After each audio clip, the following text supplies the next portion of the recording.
Well, I finally created something that I've been wanting to make for a long while now. Whew. This is an ammo box that I've had for a good long while. I think I bought it at Harbor Freight. The little holder there. But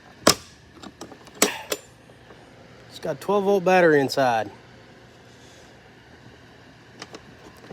And what'd do? This gives me a little box for testing stuff, starting mowers, whatever. If I gotta test something, light comes on. Right here are 2 posts to charge up the battery.